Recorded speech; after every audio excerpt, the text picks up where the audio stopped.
আসসালামু আলাইকুম। Stock analyst BD YouTube channel এবং ফেসবুক পেজে স্বাগতম জানাই। আপনারা যারা ফেসবুক পেজটি এখনো ফলো করেন নাই, www.facebook.com/stockanalyst bd1 এই পেজে গিয়ে অবশ্যই ফলো করবেন। আজকে 17 সেপ্টেম্বর এবং আজকে মার্কেটের বিস্তারিত বিষয় নিয়ে কথা বলবো, ইন্ডেক্স নিয়ে পর্যালোচনা করব এবং স্টক নিয়ে কথা বলবো। ঢাকা স্টক এক্সচেঞ্জে আজকে আপনারা দেখেছেন 634 কোটি টাকারও বেশি ভ্যালু হয়েছে এবং সেই তুলনায় আজকে কিন্তু প্রায় 182টা কোম্পানি কিন্তু দাম কমেছে এবং 156টা কোম্পানির দাম কিন্তু বেড়েছে। তা আমরা দেখেছি লাস্ট মোমেন্টে কিন্তু 30 পয়েন্টের বেশি কারেকশন হয়েছে এবং ঢাকা স্টক এক্সচেঞ্জের যে ইন্ডেক্স রয়েছে সেই ইন্ডেক্সের যে মুভমেন্ট এবং সেটা কিন্তু আমি বলেছি 5600 এই লেভেলে কিন্তু স্ট্রং সাপোর্ট রয়েছে এবং মার্কেট একটা সাইডওয়াইজ মুভমেন্টের দিকে যাচ্ছে। আপনারা দেখতেই পাচ্ছেন। আমরা যদি এটাকে ডে 1 ঘন্টার ক্যান্ডেলে অ্যানালাইসিস করি সেখানে দেখব যে আগামীকাল একদম 5600 না গিয়ে 5650 বা 40 এই লেভেল থেকে কিন্তু ঘুরে যাওয়ার কথা এবং ইন্ডেক্স কিন্তু ভালো পজিশনে রয়েছে যেহেতু মার্কেটের ভ্যালু এবং ভলিউম দুইটাই কিন্তু মোটামুটি স্বাভাবিক রয়েছে। এবং যদি আমরা কিছু স্টক নিয়ে কথা বলি যে মার্কেটের টপ গেইনার এবং টপ লুজার, আজকে ম্যাক্সিমাম হেভিওয়েট কোম্পানির দাম বেড়েছে। দেখেন যে বিডি থাই অ্যালুমিনিয়াম, যেটা টোটাল শেয়ার হচ্ছে 12,78,00,000, সেই শেয়ারটা কিন্তু বেশ কারেকশনের পরে আজকে সাপোর্ট লেভেল থেকে ঘুরে গিয়েছে। এছাড়া গ্লোবাল হেভি কেমিক্যাল, একটা মিউচুয়াল ফান্ড দেখতে পাচ্ছি, ইসলামিক ফিনান্স দেখতে পাচ্ছি, বিডি থাই ফুড, এছাড়া সাইপ পাওয়ার এমন একটা কোম্পানি যেটা কিন্তু 18 টাকার লেভেলে বাই করলে 2 টাকা ইজিলি পাওয়া যায়, 2 টাকা 3 টাকা বা 4 টাকা পর্যন্ত কিন্তু প্রাইস আপ হয়। এবং এছাড়াও আমরা সিপালকে আপ ট্রেন্ডে দেখেছি, অনেক বড় একটা লম্বা কারেকশন, যেখানে 180-90 টাকা অনেকের কিনা আছে সেখান থেকে পড়তে পড়তে প্রায় 44 টাকা নেমে গেছে, যেটার আসলে একটা স্ট্রং সাপোর্ট জোন ছিল। এখন এখান থেকে আজকে কিন্তু আবার ফল করেছে, কিছুটা উঠে আবার পড়ে গিয়েছে। যেহেতু লম্বা কিছুদিন আপ ট্রেন্ডে ছিল সেহেতু একটু কারেকশন হতেই পারে। তা এই স্টকগুলো আসলে যেহেতু একটা লং উপর জায়গা থেকে পড়ছে, সাপোর্ট লেভেল কিন্তু এখানে পেয়েছে, আবার দেখাগুলি কিছু দূর গিয়ে আবার পড়ার সম্ভাবনা রয়েছে। তা এইগুলো কেনার ক্ষেত্রে খুবই সতর্কতা অবলম্বন করতে হয়, যেগুলো স্টকগুলো উপর থেকে পড়ে এবং অনেক বড় শেয়ার এই স্টকগুলো। তো আজকে যদি টপ লুজারের ক্ষেত্রে খেয়াল করি সেখানে কিন্তু আমরা সমস্ত লো পেইড আপ শেয়ারগুলো দেখব।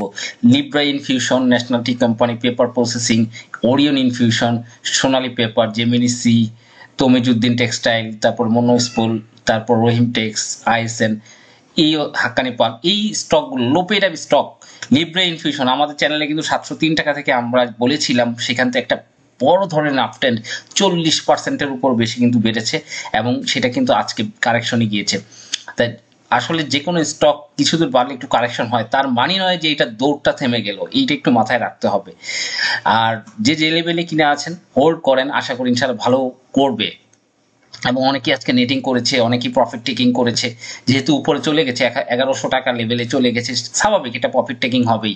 এছাড়া যদি আজকে দেখবো যেহেতু লো পেইড আপ, সোনারগাঁ টেক্সটাইলে একটা স্ট্রং পজিশন ছিল। আমরা যদি আজকে ট্রেডগুলো একটু দেখি তাহলে বুঝতে পারবো যে 26-40 এই লেভেলটা যেহেতু আজকে লো পেইড আপ পড়েছে, সেহেতু কিন্তু এখানে একটা বড় ধরনের বাই প্রেশার ছিল এবং কিন্তু সেল প্রেশার তেমন একটা ছিল না। তারপর এক জায়গায় লো পেইড কারেকশনে কিন্তু আজকে একটু কারেকশন নিয়েছে। এছাড়া যদি আমরা লিব্রা ইনফিউশন দেখি, সেটা কিন্তু বামে হল্ট হয়ে গিয়েছিল, অনেকে কিন্তু ভয়ে সেল করে দিয়েছে, এটা আসলে মোটেও ঠিক হয়নি। যেহেতু এটা লম্বা রেসের শেয়ার, সবগুলোই ভালো করার কথা। আমরা এদিকে সমরিতা যদি দেখি, একটা বড় ধরনের বাই প্রেশার আমরা দেখেছি। স্মার্ট ইনভেস্টররা কিন্তু সমরিতে টোটালি অ্যাক্টিভ রয়েছে, সাপোর্ট লেভেল থেকে যে কোনো মোমেন্টেই ঘুরে যাবে, এটাই কিন্তু খুব গুরুত্বপূর্ণ বিষয়। এছাড়া আমরা যে স্টকগুলো, যেহেতু জুন ক্লোজিং শেয়ার সবগুলো, অবশ্যই আগামী মাসের ভিতরে 100% ইনশাল্লাহ ভালো করবেই, করতে বাধ্য, কারণ এগুলো জুন ক্লোজিং শেয়ার এবং ডিভিডেন্ডের আগে একটা লম্বা রেস কিন্তু তারা দেয়। তা অবশ্যই এগুলো নিয়ে বিচলিত হওয়ার কারণ নেই, যেহেতু মার্কেটে আজকে ট্রেন্ডই ছিল যে লো পেইড আপ শেয়ারগুলো আজকে ফল করবে, স্বাভাবিক। অন্যান্য আমরা মিক্স মার্কেট, টপ গেইনারে কিন্তু মিক্স দেখেছি, মিউচুয়াল ফান্ড দেখেছি, ফিনান্স দেখেছি, ইঞ্জিনিয়ারিং এর শেয়ার দেখেছি, তারপরে হচ্ছে ফার্মাসিউটিক্যাল শেয়ার ছিল, মিক্সড একটা মার্কেট কিন্তু আমরা দেখেছি এবং এটা কন্টিনিউ করতে পারে, 2-1 দিন কন্টিনিউ করতে পারে। এবং কারণ একই সেক্টর বা একই সাইট কিন্তু মার্কেটে হয় না, এটা মাথায় রাখতে হবে। কখনো একটা সেক্টর বাড়ে, কখনো হাই পেইড আপ শেয়ার কিছু অত্যাধিক বেশি কারেকশন হয়ে গেলে সেখান থেকে একটা বাউন্স ব্যাক করে, এবং সেটাই কিন্তু আজকে দেখছি বিডি থাইকে আমরা দেখেছি এই বিষয়টা। গতকাল আমরা আরো কিছু শেয়ার দেখেছিলাম।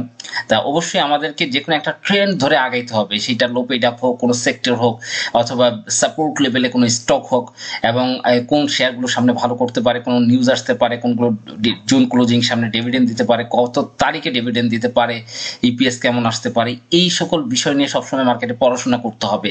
এটাই হচ্ছে মার্কেটের নিয়ম। মার্কেটের গতিতে চলবে, এবং এটার ঢেউয়ের সাথে সাথে আমাদেরকেও মার্কেটের মুভমেন্টের উপর থাকতে হবে, কখনোই মন খারাপ করা যাবে না। এবং সবচেয়ে বড় বিষয় হলো এই মার্কেটে আপনাকে অবশ্যই প্রতিদিন, আমি যখন বলি, আপনি যখন একটি স্টক ইনভেস্ট করবেন 1 মাস, সর্বনিম্ন 1 মাস বা 2 মাস বা 3 মাস বা 6 মাস, কিন্তু কখনোই আপনি এই মার্কেট থেকে আশাহত হওয়ার কোনো প্রয়োজন নেই। কারণ এই মার্কেটটা আপনার স্টকটিও তার যৌবনকাল বছরে কখনো 2-3 বার অবশ্যই ফিরে আসে। আর সবচেয়ে বড় ব্যাপার হলো, যেহেতু একটা পজিটিভ ভ্যালু মার্কেট ট্রেন্ড হচ্ছে, এবং এই জন্য এই মার্কেট নিয়ে হতাশার কোনো কারণ নেই। মার্কেট ইনশাল্লাহ আগামী মাসে, বা যেহেতু জুন ক্লোজিং এর ম্যাক্সিমাম শেয়ারের ডিভিডেন্ড আগামী মাসের লাস্ট উইক থেকে নভেম্বরের 15 তারিখ পর্যন্ত, সেহেতু আমরা অবশ্যই মার্কেট সাইড থেকে আমি আশা করি একটা বড় ধরনের আপট্রেন্ড দেখতে পাবো। ধন্যবাদ, ভালো থাকবেন। পরবর্তী ভিডিও দেখার আমন্ত্রণ রইল, এবং আপনারা অবশ্যই স্টক অ্যানালিস্ট বিডির ফেসবুক যে পেজটি রয়েছে www.facebook.com/stockanalyst-bd1 অবশ্যই সাবস্ক্রাইব করে রাখবেন, এবং আশা করি আপনারা লেটেস্ট আপডেট পাবেন। আসসালামু আলাইকুম।